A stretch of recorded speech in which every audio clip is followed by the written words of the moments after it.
So what would happen if we took the best lessons from two expert negotiators, Grant Cardone, sales trainer, business guru, real estate bazillionaire, I think at this point, and Chris Voss, FBI hostage negotiator turned business coach, teaching the same techniques he used to talk people down from horrible situations in order to close deals. What happens if we combine the two? We're going to find out. Welcome. Buckle up. It's about to get interesting. So the first one we're going to start with is Grant Cardone, who is the author of multiple books, and I will be doing a review of this one, which is Sell or Be Sold, along with one of my favorites, If You're Not First, You're Last, and the 10X Rule. But let's talk about something that in all of my studies with Grant that I've taken away that I think every salesperson, regardless of profession, should know. How many people does it take to make an agreement? Most people answer two. It really only takes one. It takes one person to state their opinion or their feeling, and the other person to agree with them, to acknowledge the way that first person felt. It doesn't make the first person necessarily correct, but you're validating their feelings. So, for example,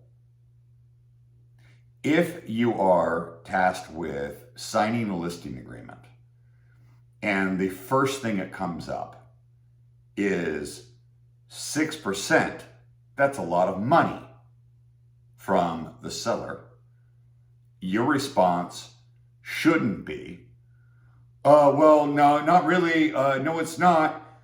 Your response should really be to agree. Yes, sir, I agree it's a lot of money.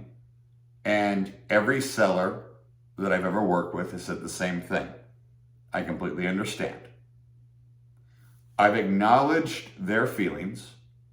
And yes, ladies and gentlemen, buyers and sellers spend a lot of money buying a home. Just like buying a car nowadays costs a lot of money. Shoes cost a lot of money. I mean, shucks, it's 2022 right now, and I think just about everything that we can possibly buy costs more money than it did before. So yes, let's acknowledge the fact that it's a lot of money. Now, does the fact that it's a lot of money mean that it's not necessary? No. So we're acknowledging it. Yes, I agree it's a lot of money, sir. And every seller I've ever worked with has said the same thing. How about a buyer? $1 million for a home in this tract neighborhood, that's a lot of money. Yes, sir. Yes, ma'am. I agree. It is a lot of money. And everybody who has purchased a home here has said exactly the same thing. Do you see what I'm going with?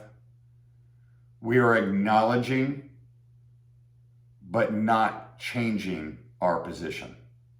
Now, let's add that, which by the way is very powerful, not only in your day-to-day life with kids and spouses, but obviously in sales, with Chris Voss. And Chris Voss has the same idea doing hostage negotiation and now teaching business leaders that we have to let people know that they were heard and understood. And there's a line in this book, which is another one we will do, Never Split the Difference. Fantastic book. Suggest you get that on audio and order a print copy for highlighting and making notes. It's one I read pretty much every month for the last couple of years, I believe. Chris points out that the most important phrase you can hear from somebody you're negotiating with is, "That's right." And he uses a technique called mirroring. Now, for some of you that are in my age group, we learned mirroring in English class, speech and debate, of imitating the person that we're speaking to or presenting to. It's not what he's referring to. He's actually using the phrase mirroring as reflecting back the intentions and feelings of the person we're speaking with. So, if we're going through a negotiation to list a property and somebody says 6% commission, that's a lot of money. Yes, I agree, sir. It is a lot of money. And everybody who's ever sold a home has said exactly the same thing.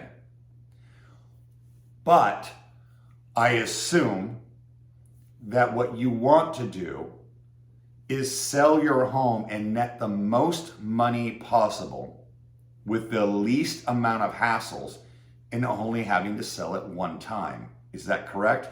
Not getting partway through an escrow, having it fall out. You want the best qualified buyers with the best representation to write offers on your house and sell it to somebody who's going to appreciate it like you and your family has.